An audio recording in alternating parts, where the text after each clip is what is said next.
Welcome to Purpose 360. I'm Carol Cohn. And I'm Chris Noble. And we're on a journey to explore the brightest and most innovative minds and initiatives in social purpose. Today, companies and brands must stand for something meaningful. They have to have a social purpose and bring that purpose forward to their employees, their customers, and their community. Each episode, we're talking to leaders at Fortune 100 companies, global brands, social enterprise startups, NGOs, and everything in between. We'll be taking a deep dive to learn how they are integrating purpose into their organizations to benefit both business and society for enduring impact. Join us.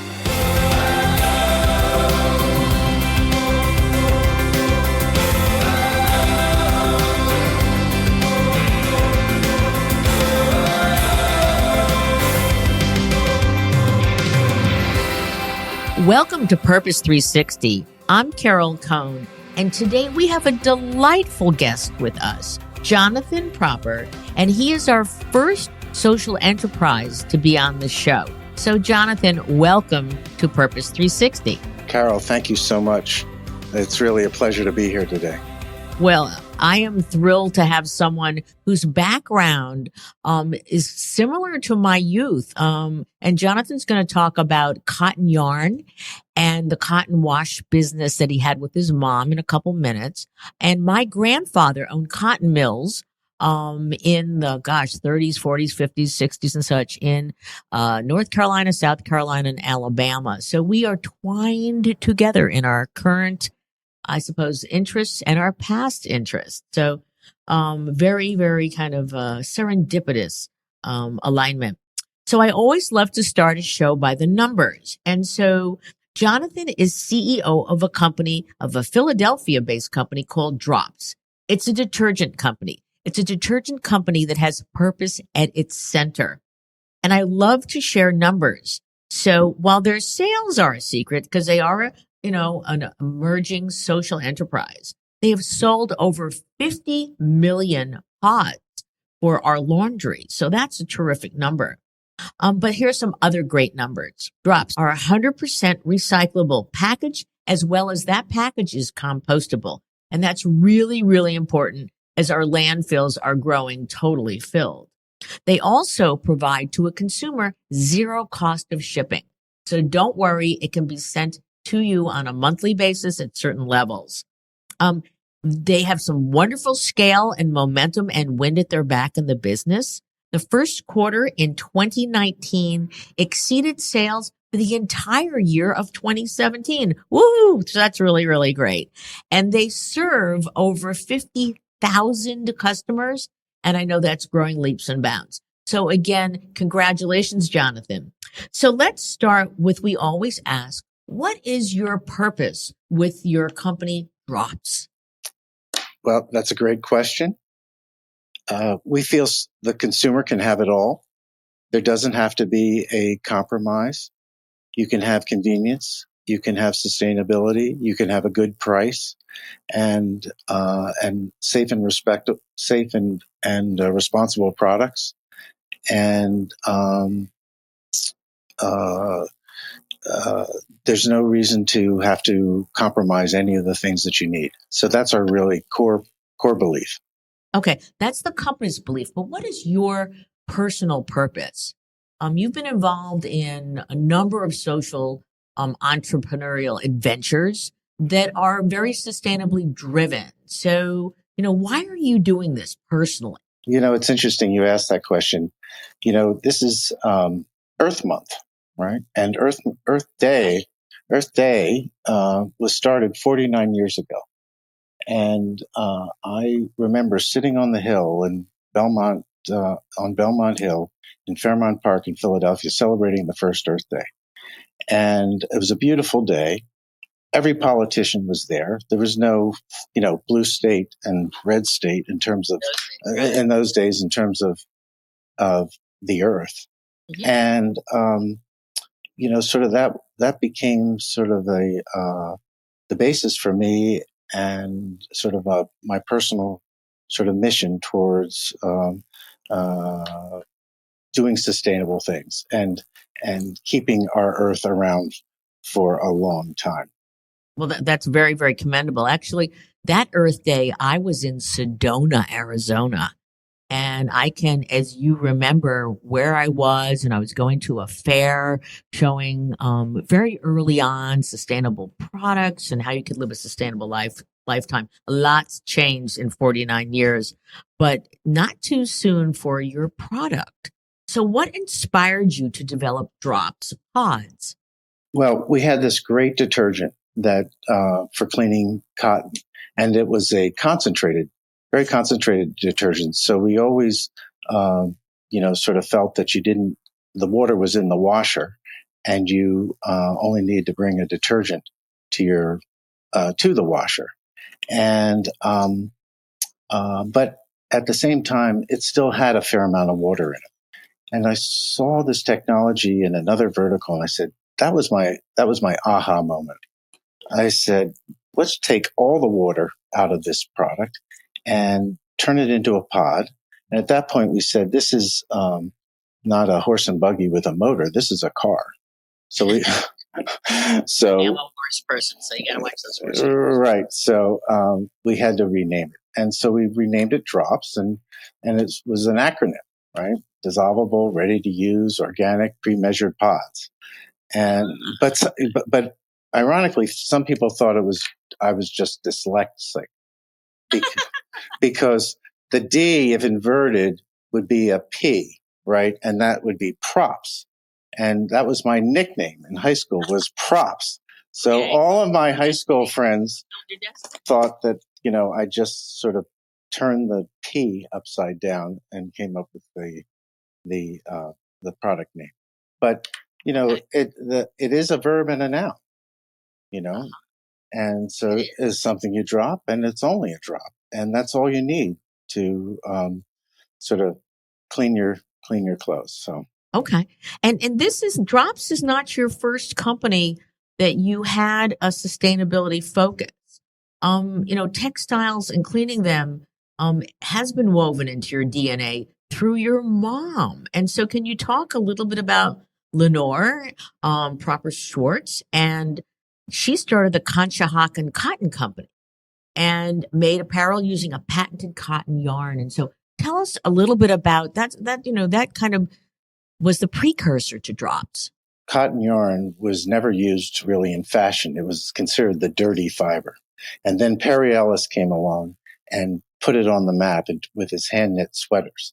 And no one knew how to care for those hand knit sweaters. They thought, oh, your sweater will look better washed in a product that you just hand wash and lay flat to dry.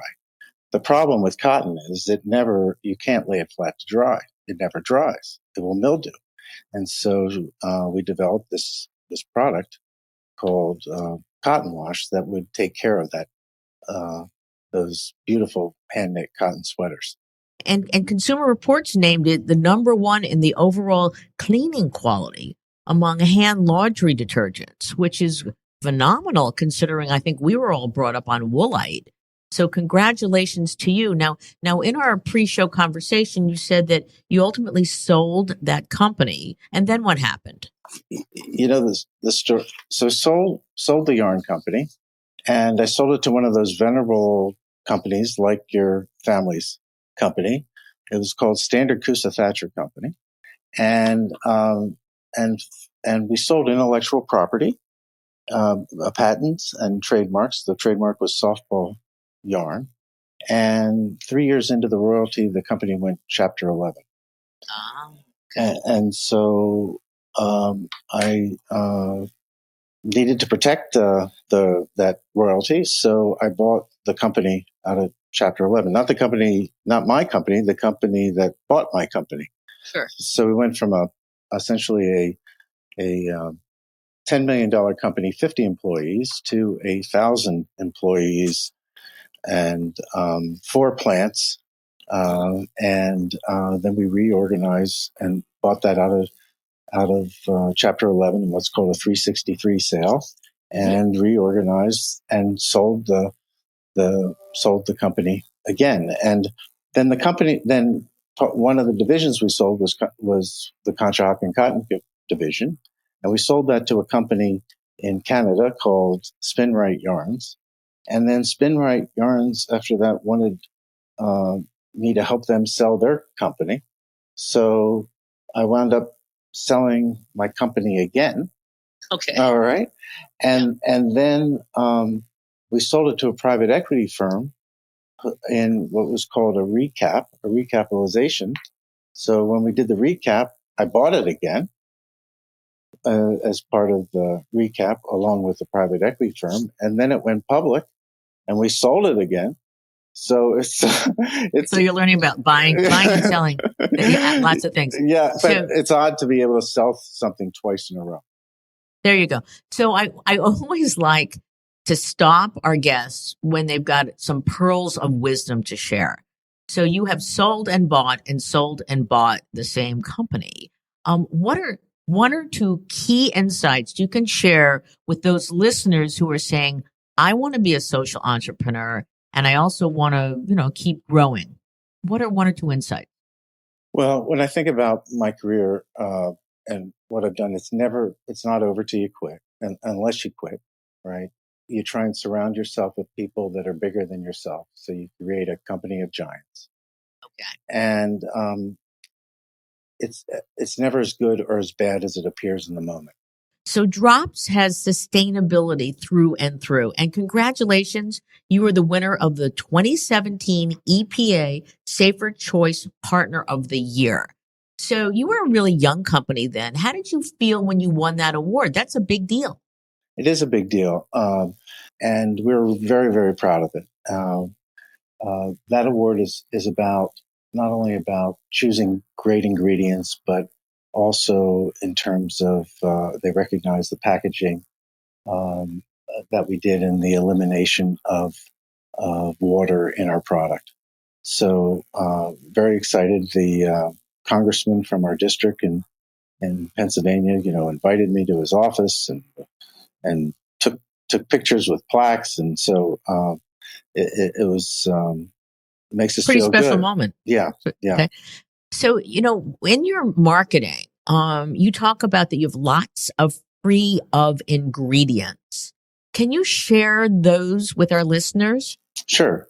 We use plant-based ingredients, and we make it very simple. There are only 5 or 6 ingredients in our products. Some of our competitors' products have 25 Wow. ingredients. Oh my God. Okay. And names you can't even pronounce, Right. right? Yeah. And we use there's an organization called Clean Ingredients that tests all these products and lists those which they consider safe, and that organization is overseen by the EPA and the Safer Choice program. So we use that as our guide because they have lots of resources to be able to figure out what are the best ingredients, and then we figured out a way to do it simply to get a good safe clean for the consumer. And you're not a scientist by background. So I know you said surround yourself with people that are, really smarter than you are. So, how did you, sure, there's a lot of listeners who are going like, I want to create a product. I'm not a scientist. I'm not an inventor, but I have an idea. How did you go about bringing the right people to the table, either full-time, part-time consultants or such, to make Drops what it is today? Uh, you talk to your customers and you talk to your vendors. Vendors are a great source of inspiration, and then we've had some chemists who consult with us in helping us with our formulations, and then we use third party testing to make sure that we clean as well as any of the products. Our goal is is is fabric care and to remove soil, but we're about maintaining the integrity of the fabric, and so the products we've developed uh, keep clothes looking newer longer, and because that's also part of sustainability is if you have good clothes and you care for them, The They last last long. longer, less in the landfill. Absolutely. So, obviously I've grown up with the orange behemoth Tide, and, Tide has their pods. And who had the pods first? Did you have the pods first? Did they have the pods first? I'm just curious about that. Yeah, we had the pods first. We were 4 years prior to Big Laundry introducing their version of our product. And so, did you have a patent on the process? We did have a patent on the product, actually, but with every you add a little salt, a little vinegar, you can get around. Get around it. Oh, that's too bad. Okay. All right. Having said that, they're a very honorable company when it comes to intellectual property. Having said that, when we first introduced pods, we took uh, from packaging for the pods that were being used for the dishwasher. We thought that if we packaged our pods in a similar way, that the consumer would understand the translation from dish to to laundry. Yeah, Yeah. And then and because safety is always number one for a company. We have a saying: safety first, quality second, production third. And then Big Laundry introduced their version of the pod, and there were all these unintended consequences of children, digesting them. And so we immediately, then had to take action. And our action was to introduce, as the innovator in the category, introduced a bittering agent in the film so that if children were to bite into it, they would spit it out. We closed the window on the package. We took color out of out of all the pods because color doesn't clean. And of course, when you start taking things out like water and color, you then get savings, and you can pass those savings on to the consumer. Right. And then we put it and then we decided to go directly to the consumer, and then we put it in a box. Mm-hmm. And that box has a special child safety lock approved by the Consumer Product Safety Commission. So, um, these things have unintended consequences, but safety is, obviously has to be at the top of the list when creating any product. Yeah, and I think that, a child-proof tampered box, it goes to the intentionality beyond the core product itself. I love the fact I didn't know about the bitter exterior to it that a child would spit it out. So that's brilliant. So kudos to you. Talk about a eureka moment, like you went, oh my God, we're gonna, this company is just good. It's gonna make it. And then I want you to talk about a real fearsome moment where you were like, oh my God, we're never going to make it? Yeah. I guess I'll start with the one which, when I say it's never over till you quit, right? So we were on the market with pods, and other companies came out with their version, and retailers, said, well, what do we need drops for? We can get this product from now other suppliers, right? Brands who are more well known. Mm-hmm. And is it, so at that point, do you fold up your tent, right? Instead, we said, we're just going to take it to the consumer because we have a story that's different than those products. And we have the most concentrated product out there. And we have the product that is the safest, we consider the safest product out there. And we have the one that's most, can be most economical for the consumer to use. Mm-hmm. And so that's when we said we'll get out of all the stores that and go direct to the consumer. And since we made that decision, it's totally changed the business. No looking back. No, that's great. Yeah, really, that's wonderful.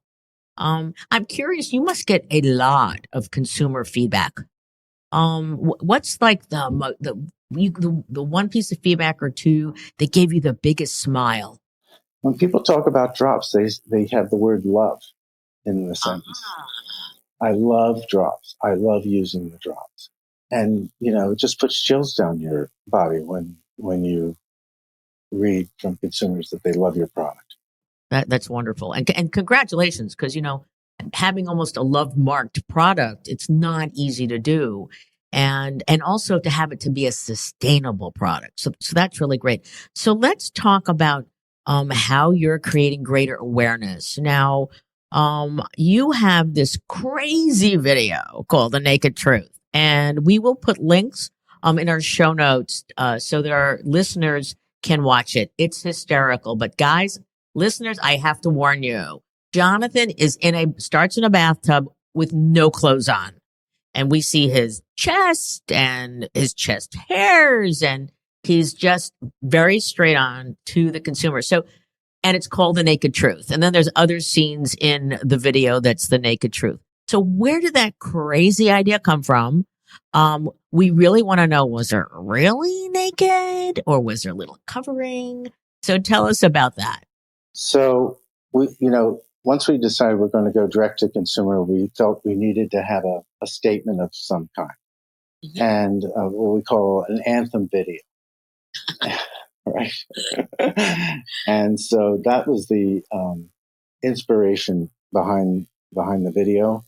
And we said, what can we do that we know no one from Big Laundry is going to do? That's great. You're right. You're not going to see the guys at P&G do that. That was our thinking. And it really it was fun doing, as you can imagine, especially there's a scene at a mailbox on the road. Right. And I've never seen so many rubbernecking people go by as right. We were shooting that scene when we're showing how it can be delivered to your door. And but a lot of fun. And what kind of consumer feedback did you get to the Naked Truth? I'd say 99% great. You wonder you don't want to go to a cocktail party with that 1%. They have no sense of humor. That's great. So how are you reaching out to really get the word out besides absolutely crazy funny? You also have a workout video, which is really crazy funny. And I also love the way you have dinosaurs and you show a giant jug and you say, this jug, it's a dinosaur. But how else are you getting the word out? Do you have a social media campaign? And so tell us. Combination of things, to get the word out, you have to use a combination of paid and earned media. Paid, of course, people were familiar with, Facebook, Instagram, those platforms. But then, there are podcasts like yourselves, like what you have, are coming on as very important way to get the word out and create awareness. Google, of course, AdWords, and so influencers, direct mail. Are there laundry influencers, or are they reaching more to sustainability influencers? It's a combination, and there's people who influence about price and deals. There are people who influence about sustainability. There are people who influence about convenience. And they're all they're just all great. There used to be the world of quote endorsers, right? But everyone knew, that person was paid a lot to make statements. And I think with influencers, there's just, there is a paid element, but there's just a lot more authenticity to it because their reputations are really on the line as influencers, and they're not going to recommend anything that they don't believe in. And it's the same way with podcasts, that people trust the podcasts that they're listening to. They trust the people who are delivering the message. Well, I hope they do with my 30-year career, but you got every single day you got to show up. So, I am curious about staying true to your mission. Has there ever been, again, this is a really important insight for anyone that wants to start a company that's truly got purpose at the center. How do you stay true to the mission? Is there ever a moment where you go, well, that ingredient, it could be not quite as sustainable, but have you ever been tempted not to be 100% true to your vision and mission? I think as long as you're never going to get there 100%, but you always keep striving for Okay. the 100%. So if it's always better, it's better. So you just think about making it better each time, whatever that might be, whether it's Yeah. a packaging change or a ingredient change or whatever it might be. There's no point in going backwards. But if you just can make it better, then it uh, It's a it's true north it's for you. better than Right.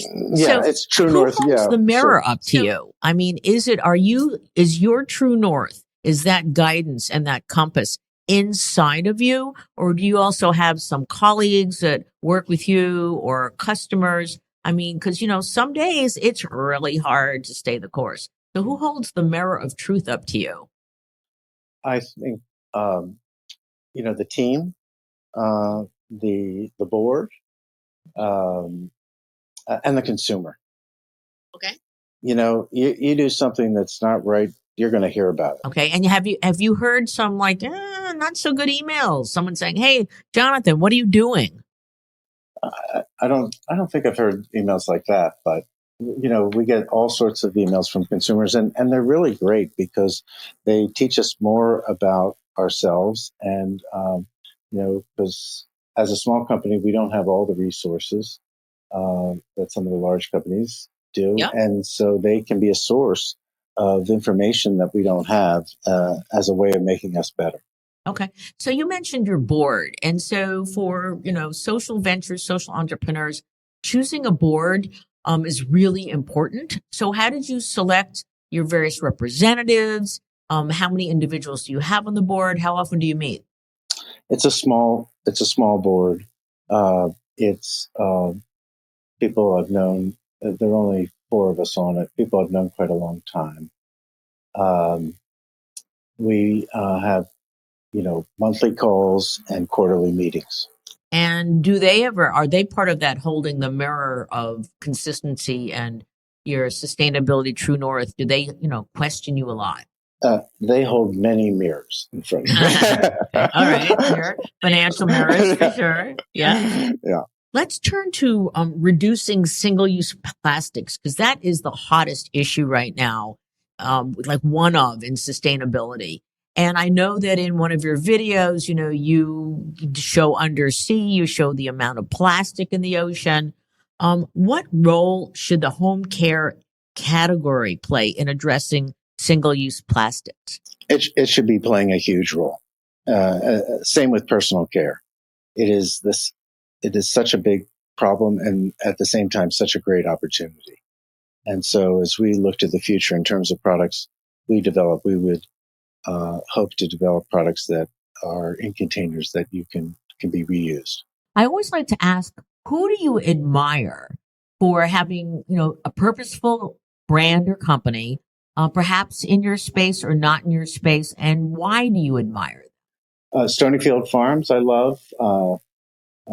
They describe themselves as a 25-year overnight success. And we've had Gary on the podcast, so I'm thrilled that you love him. We're going to send our listeners, and you can go listen to Gary's if you haven't. So that's great, Stonyfield. Yeah, he's a very funny guy too. Uh, Union Square Hospitality. Okay. What I love about them, they're known for Shake Shack, of course, but their first restaurant, Union Square Cafe, they had for 10 years before they opened their second restaurant. So they made sure that they got it right, and they have they care about their employees, their customers, their community, their vendors, and their investors in that order. And that's a sort of a good order of things. I love Patagonia. We all do. All about sustainability and making things that last for life. And we hope drops will help those products maintain their integrity for life as well. Spring Free Trampoline. I don't know if you know that company. No, don't know those guys. Safety is number one. Spring Free Trampoline. Yeah, it's originally. I had a trampoline as a kid. Yeah, the injuries. I tried to do it like the gymnast. I couldn't do that. Yeah, right. But safety is number one for that company. It's completely in their DNA. And also they had an experience where Costco was their main customer, and Costco decided they didn't want to sell trampolines anymore. So they pivoted and, went direct to the consumer. So, okay. So we always like to close with asking, what are 2 or 3 core insights that you want to leave, someone who wants to be an entrepreneur, they want to create a purposeful company at the core. So what would you suggest to them as they're thinking about starting out or they're on the journey already? Just reiterating, I think what I said before, that it's not over till you quit, that you should surround yourself with people who are bigger than you to create a company of giants. And that it's never as good as or as bad as it appears in the moment. That's great. And so what haven't I asked you? What would you love to close on? The consumer can have it all. You can have convenience. You can have eco-friendly products. You shouldn't have to overpay for them. And we're going to continue to try and give all those things to the consumer. I want to thank you, Jonathan. I wanted to congratulate you on the success of Drops today. In learning more about your background and your passion and your vision, I think that as consumers and as citizens, that we're really lucky to have you in the world. And we trust that our listeners will be inspired by your journey. And, I love the fact that you don't give up and you keep going forward, and that your innovation has been extraordinary. So I want to thank you on behalf of our listeners and the next generation and the earth. And I want to end this podcast with, I'm Carol Cohn. This is Purpose 360. And I want to ask all of our listeners, what is your purpose?